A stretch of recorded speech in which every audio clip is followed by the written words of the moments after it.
ओम शांति। 14 अक्टूबर 2023 के बाप दादा के अनमोल मधुर महावाक्यों में बाबा कहते हैं, मीठे बच्चे आज्ञाकारी बनो। बाप की पहली आज्ञा है अपने को आत्मा समझ बाप को याद करो। प्रश्न दिया पापा ने, आत्मा रूपी बर्तन अशुद्ध क्यों हुआ है? उसको शुद्ध बनाने का साधन क्या है? उत्तर में कहते हैं बाबा, वाहियात बातों को सुनते और सुनाते आत्मा रूपी बर्तन अशुद्ध बन गया है। इसको शुद्ध बनाने के लिए बाप का फरमान है, hear no evil so no evil talk no evil. एक बाप से सुनो, बाप को याद करो तो आत्मा रूपी बर्तन शुद्ध हो जाएगा। आत्मा और शरीर दोनों पावन बन जाएंगे। गीत दिया पापा ने, जो पिया के साथ है ज्ञान की बरसात है। ओम शांति। ओम शांति का अर्थ तो बच्चों ने समझा हुआ है। बच्चों को घड़ी घड़ी पॉइंट्स दी जाती है। जैसे घड़ी घड़ी कहा जाता है, बाप और वर्षे को याद करो। यहाँ कोई मनुष्य की याद नहीं है। मनुष्य की वह किसी देवता की याद दिलाएगा। पारलौकिक बाप की याद कोई दिला न सके, क्योंकि बाप को कोई जानते नहीं। यहाँ तुमको घड़ी घड़ी कहा जाता है, अपने को आत्मा समझ बाप को याद करो। जैसे बाप को बच्चे होते हैं तो सब समझ सकते हैं यह बाप से वर्षा लेने आए हैं, फिर उनको बाप और वर्षा याद रहता है। यहाँ भी ऐसे है। जरूर बच्चे बाप को जानते नहीं हैं, इसलिए बाप को आना पड़ता है। जो बाप के साथ है उन्हों के लिए यह ज्ञान बरसात है। वेद शास्त्रों में जो ज्ञान है वह सब है भक्ति मार्ग की सामग्री। जप तप दान पुण्य संध्या गायत्री आदि जो कुछ करते हैं वह सब है भक्ति मार्ग की सामग्री। सन्यासी भी भगत हुए पवित्र बगैर कोई शांति धाम में जा नहीं सकते, इसीलिए वह घर बार छोड़ जाते हैं। परंतु सारी दुनिया तो ऐसी नहीं करेगी।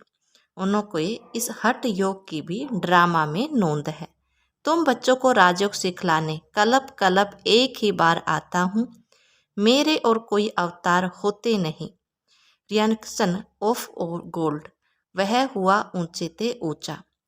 रियनकार्नेशन ऑफ जगत अम्बा और जगत पिता भी जरूर होने चाहिए। वास्तव में रिनकारनेशन अक्सर सिर्फ बाप से ही लगता है। सदगति दाता एक ही बाप है।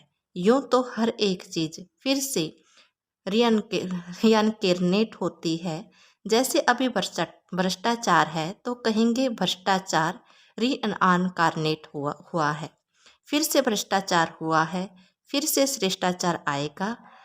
रीइनकारनेट तो हर चीज का होता है। अभी पुरानी दुनिया है, फिर नई दुनिया आएगी। नई दुनिया के बाद कहेंगे फिर से पुरानी दुनिया आनी है।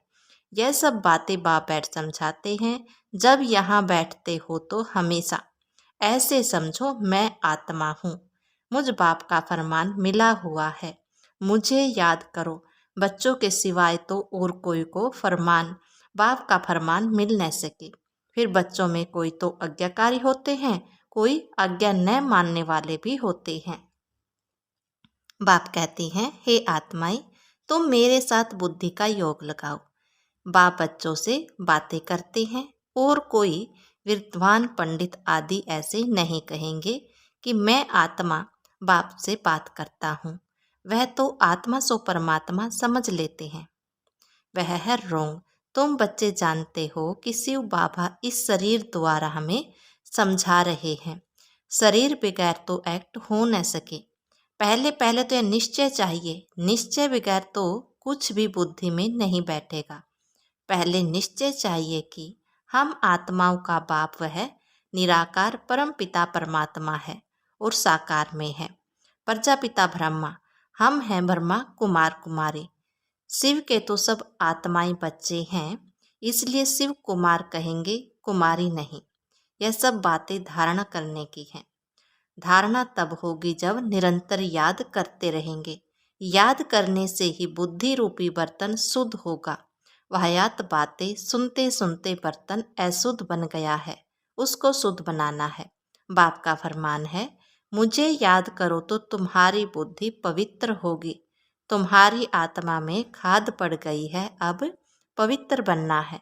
सन्यासी कहते हैं आत्मा निर्लेप है। बाप कहते हैं आत्मा में ही खाद पड़ी है। श्री कृष्ण की आत्मा और शरीर दोनों पवित्र हैं। दोनों पवित्र सिर्फ सतयुग में ही होते हैं, यहाँ तो नहीं हो सकते। तुम आत्माएं नंबरवार पवित्र होती जा रही हो, अभी पवित्र बनी नहीं हो। कोई भी पवित्र नहीं है, सब पुरुषार्थ कर रहे हैं। अंत में नंबरवार सबकी रिजल्ट निकलेगी।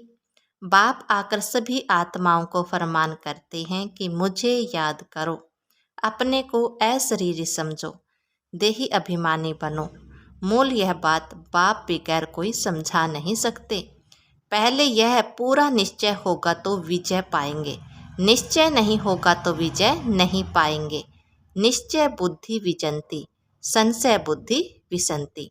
गीता में कोई कोई अक्षर बहुत अच्छे हैं, इसको कहा जाता है आटे में नमक। बाप कहते हैं मैं तुमको सभी वेद शास्त्रों का सार समझाता हूँ कि इनमें क्या क्या है। यह सब हैं भक्ति मार्ग के रास्ते, इनको भी ड्रामा में नोंद है। यह प्रश्न नहीं उठ सकता कि यह भक्ति मार्ग क्यों बना हुआ है। यह तो अनादि बना बनाया ड्रामा है। तुमने भी इस ड्रामा में बाप से स्वर्ग के मालिक बनने का वर्षा अनेक बार लिया है और लेते रहेंगे। कभी अंत नहीं हो सकता। यह चक्कर अनादि फिरता ही रहता है। तुम बच्चे अभी दुख धाम में हो, फिर शांति धाम में जाएंगे, शांति धाम से सुख धाम में जाएंगे, फिर दुख धाम में आएंगे। यह अनादि चक्कर चलता ही रहता है। सुख धाम से दुख धाम में आने में तुम बच्चों को 5000 वर्ष लगते हैं, जिसमें तुम 84 जन्म लेते हो। सिर्फ तुम बच्चे ही 84 जन्म लेते हो, सब नहीं ले सकते। यह बेहद का बाप तुमको डायरेक्ट समझा रहे हैं। और बच्चे फिर मुरली सुनेंगे, वह पढ़ेंगे, टेप सुनेंगे। टेप भी सब नहीं सुन सकते। तो पहले पहले तुम बच्चों को उठते बैठते इस याद में रहना है। मनुष्य तो माला फिरते राम राम जपते हैं, रुद्राक्ष की माला कहते हैं ना। अब रुद्र तो है भगवान, फिर इस माला में मेरु दाना इकट्ठा है। यह तो विष्णु के युगल स्वरूप है। वह कौन है? यह माता पिता जो फिर विष्णु के 2 रूप लक्ष्मी नारायण बनते हैं, इसलिए इनको मेरु कहा जाता है। फूल है शिव बाबा, फिर मेरु यह मम्मा बाबा, जिनको माता पिता कहते हो। विष्णु को माता पिता नहीं कह सकेंगे। श्री लक्ष्मी नारायण का माता पिता तो अनेक उनके बच्चे ही कहेंगे। आजकल तो सबके आगे जाकर कहते हैं तव में माता च पिता तव में। सब कोई एक ने महिमा की तो उनके पीछे फॉलो करने लग पड़े। यह है ही अनराइटियस दुनिया।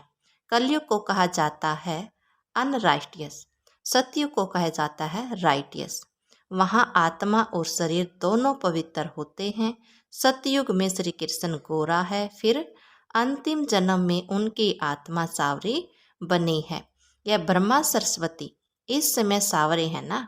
आत्मा काली बन गई है तो उनका जेवर भी काला बन गया है। सोने में ही खाद पड़ती है, उससे जेवर भी बनाते हैं। वह खाद वाला सतयुग में जब देवी देवता की गवर्नमेंट है तो वह झूठ खाद होती नहीं। वहाँ तो सोने के महल बनते हैं। भारत सोने की चिड़िया था, अभी तो मुल्मा है। ऐसे भारत को फिर से स्वर्ग ही बना सकता है। ऐसे भारत को फिर से स्वर्ग बाप ही बना सकता है। बाप समझाते हैं श्रीमद् भगवानुवाच, श्री कृष्ण तो देवी गुणों वाला है, 2 भुजाएं 2 टांग वाला है। चित्रों में तो कहाँ नारायण को कहाँ लक्ष्मी को 4 भुजाएं दी हैं, समझते कुछ भी नहीं। ओम अक्सर भी कहते हैं, ओम का अर्थ बताते हैं ओम माना, गॉड फादर।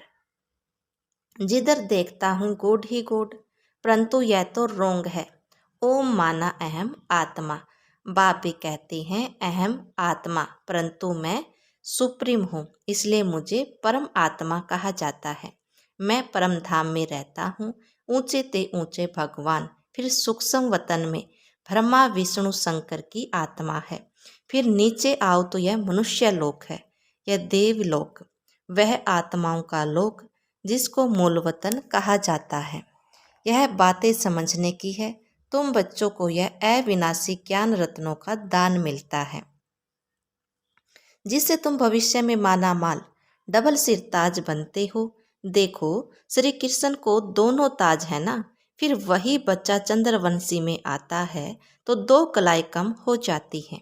फिर वैश्यवंशी में आएंगे तो वह चार कला कम हो जाएंगी। फिर लाइट का ताज उड़ जाएगा, बाकी रतन जड़ित ताज रहेगा। फिर जो अच्छा दान पुण्य करते हैं उनको एक जन्म के लिए अच्छी रजाई मिलती है। फिर दूसरे जन्म में भी अच्छा दान पुण्य किया तो फिर भी रजाई मिल सकती है। यहाँ तो 21 जन्मों के लिए रजाई पा सकते हो। मेहनत करनी पड़ती है। तो बाप अपना परिचय देते हैं, कहते हैं आई एम सुप्रीम सोल। इसलिए उनको परम पिता परम आत्मा अर्थात परमात्मा कहा जाता है। तुम बच्चे उस सुप्रीम को याद करते हो। तुम हो सालिग्राम, वह है शिव। शिव का बड़ा लिंग और सालिग्राम मिट्टी के बनाते हैं।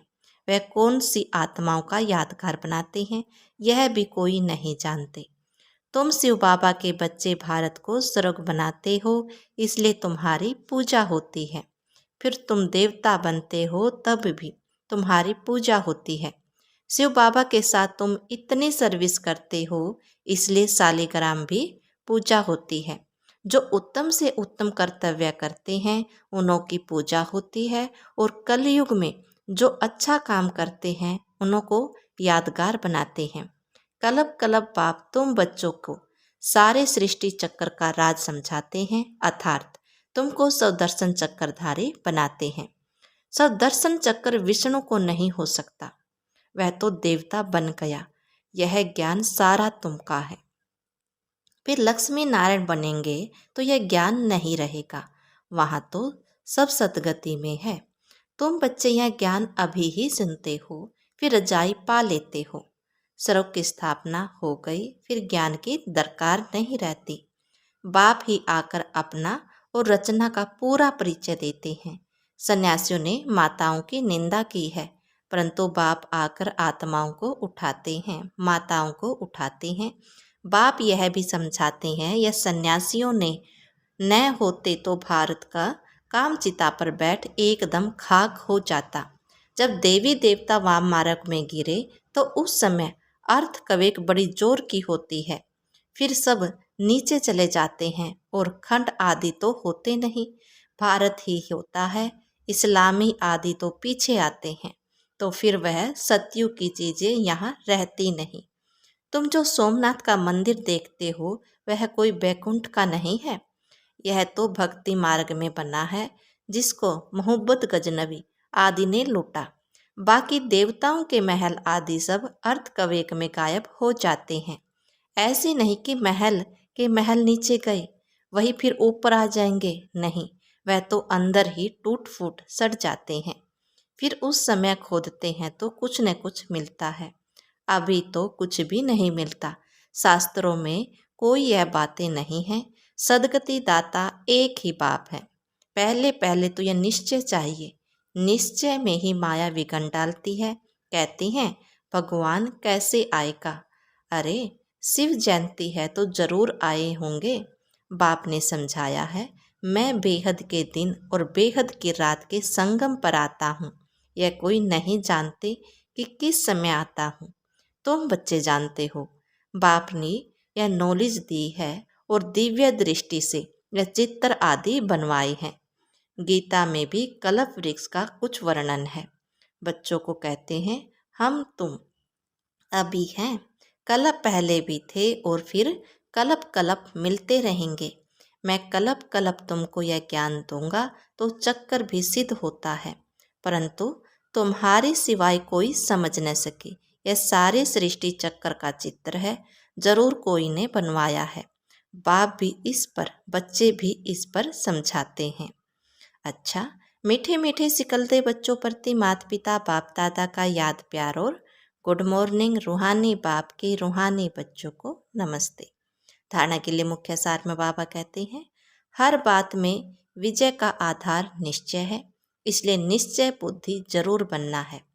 सद्गति दाता बाप में कभी संशय नहीं उठाना है। नंबर 2, बुद्धि को पवित्र व शुद्ध बनाने के लिए अशरीरी बनने का अभ्यास करना है। वाहियात व्यर्थ बातें न सुननी है न सुनानी है। वरदान दिया पापा ने, बेहद के स्मृति स्वरूप द्वारा हद की बातों को समाप्त करने वाले अनुभवी मूर्त भव।